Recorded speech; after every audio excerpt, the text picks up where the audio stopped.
Hello मेरे प्यारे साथियों, कैसे हैं आप सभी। आई होप कि आप लोग बहुत ही अच्छे होंगे। तो आज के इस वीडियो में देखने वाले हैं क्लास 10th का मैथ प्रश्नावली 1.1 का क्वेश्चन नंबर हम लोग 2 को सॉल्व करेंगे। हम लोग यहाँ पे क्वेश्चन नंबर 1 को सॉल्व कर चुके हैं।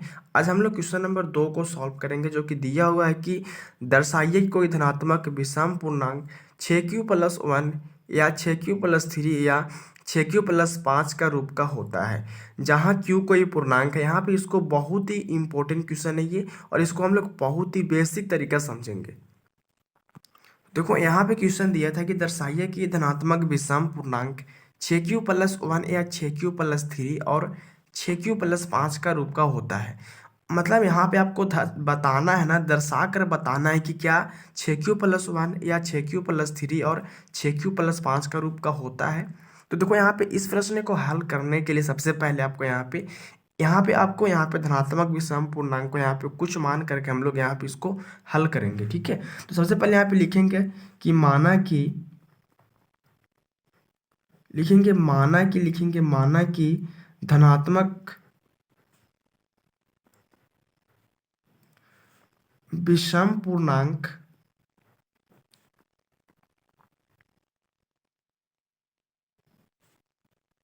ए है। ठीक है, यहाँ पे मैंने मान लिया कि माना कि धनात्मक विषम पूर्णांक मेरा क्या ए है। ठीक है, अब समझना यहाँ पे हम तो धनात्मक विषम पूर्णांक को ए मान लिए, लेकिन यहाँ पे जो दिया है 6q+1 और 6q+3 और 6q+5 का रूप का होता है। यहाँ पे समझना, यहाँ पे दिया क्या 6q+1 दिया है। ठीक है, हम लोग फार्मूला जानते हैं जो होता है इक्वल विभाजन एल्गोरिथम का, वो होता है ए बराबर होता है बी क्यू प्लस क्या होता है आर होता है। ठीक है, जिसमें हम लोग ए को क्या बोलते हैं, तो ए को बोलते हैं भाज्य। ठीक है, बी को बोलते हैं भाजक, और क्यू को बोलते हैं क्या, तो भागफल बोलते हैं, और आर को बोलते हैं शेषफल। है ना, हम लोग इसको पता होगा आपको, यहाँ पे हम लोग पढ़े थे। ठीक है ना, ए का यहाँ पे मान क्या भाज्य होता है, बी का भाजक, क्यू का भागफल, और आर का मान क्या होता है, शेषफल होता है। अब देखो यहाँ पे समझना, हम लोग तो धनात्मक विषम पूर्णांक को ए मान लिए हैं, चलो ये काम हो गया। अब यहाँ पे देखो बी के पास जो है क्या है, 6 है। इस हिसाब से देखा जाए, जो क्वेश्चन दिया हुआ 6q+1, सब में 6q है, तो यहाँ पे जो b का मान होगा वो 6 हो जाएगा। और q जो है क्या है, q एक पूर्णांक है, आपको मैंने क्वेश्चन में बताया था q एक क्या है, पूर्णांक है।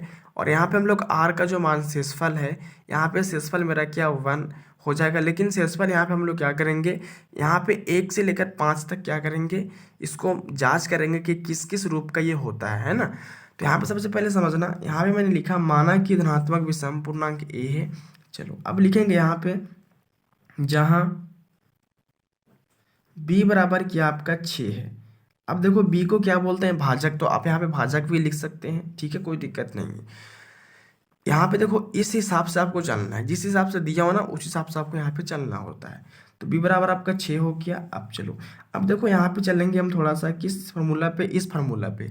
इस किसका फार्मूला होता है, तो ये होता है आपका यूक्लिड विभाजन प्रमेय का होता है। यूक्लिड विभाजन एल्गोरिथम भी लिख सकते हैं, कोई दिक्कत नहीं। यूक्लिड विभाजन किसका होता है, एल्गोरिथम का ये फार्मूला होता है। ए बराबर क्या होता है, ए बराबर होता है बी क्यू प्लस क्या होता है, आर होता है। ठीक है, ए बराबर क्या होता है, बी क्यू प्लस आर होता है। चलो अब देखो यहाँ पे मेरा ए जो है ये क्या धनात्मक विषम पूर्णांक है, इसको तो ऐसे ही रख देना है। चलो बी के पास क्या बैठाना, 6, तो यहाँ पे हो जाएगा 6। क्यू क्यू एक पूर्णांक है, और आर आपका क्या है, आर का आर रहने देंगे। अब यहाँ से क्या करेंगे हम, बारी बारी से क्या करेंगे, 0 से लेकर के कहाँ तक, 5 तक हम क्या करेंगे, जांच करेंगे कि ये क्या इस रूप का कौन कौन सा होगा। 0 से 5 तक में ये रूप का कौन कौन सा होगा।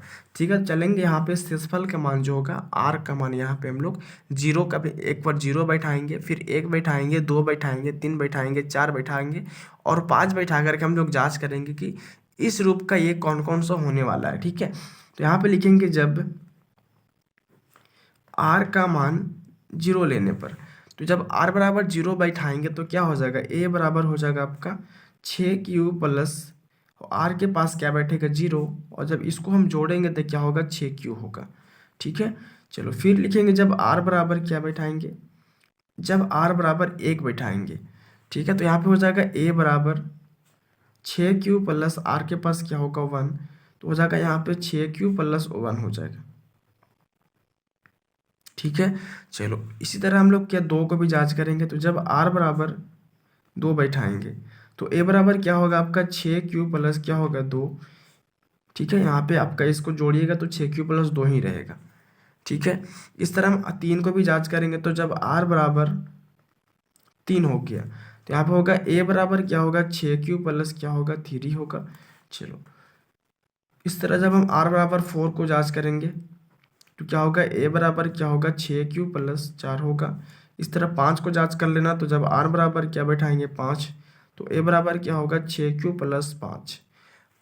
मतलब आपको शेषफल यहाँ पे जो है ना, यहाँ पे आपको 0 से लेके 5 तक आपको जांच कर लेना है। तो हम लोग यहाँ पे 0 से 5 तक जांच कर चुके हैं। चलो अब यहाँ पे क्वेश्चन पे आते हैं। तो क्वेश्चन क्या बोल रहा था?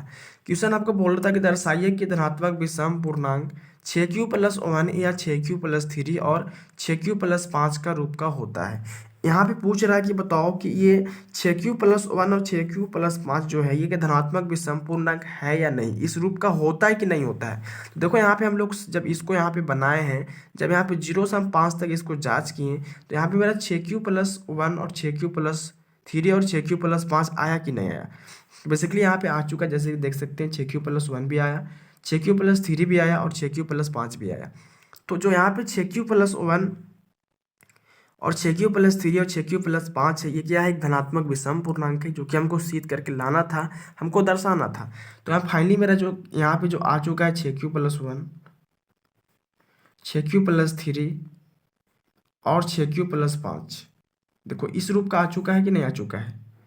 इस रूप का मेरा आ चुका है। यहाँ पे देखो, अब देखो ये 6 क्यू जो है ये क्या सम पूर्णांक है, ये भी क्या सम पूर्णांक है, ये भी सम पूर्णांक। सम पूर्णांक कैसे समझना? देखो यहाँ पे 2 है और यहाँ भी 4 है, लेकिन यहाँ क्या 5 है, यहाँ पे 3 है। तो 3 जो होता है विषम पूर्णांक होता है, 5 भी विषम पूर्णांक होता है, 1 भी विषम पूर्णांक होता है, लेकिन 2 4 यहाँ पे क्या होता है? सम पूर्णांक होता है। तो हमको पूछ रहा है क्या कि धनात्मक विषम पूर्णांक। तो मेरा बेसिकली यहाँ पे धनात्मक विषम पूर्णांक 6 क्यू प्लस 1, 6 क्यू प्लस 3 और 6 क्यू प्लस 5 का रूप का आ चुका है। लिखेंगे रूप का है। ये आपका हो गया आंसर जो कि बेसिकली लाना था। तो हम लोग यहाँ पे फाइनली इसको बहुत ही आसान तरीका से सॉल्व कर दिया। तो आज का वीडियो मैं यहीं पे इन करूँगा, जो कि बहुत ही इंपॉर्टेंट क्वेश्चन को हम लोग सॉल्व कर लिए। तो आज के इस वीडियो में हम लोग यहीं तक सॉल्व करेंगे, फिर मिलते हैं आपको ऐसे ही नेक्स्ट वीडियो में। तब तक के लिए जय हिंद, जय भारत।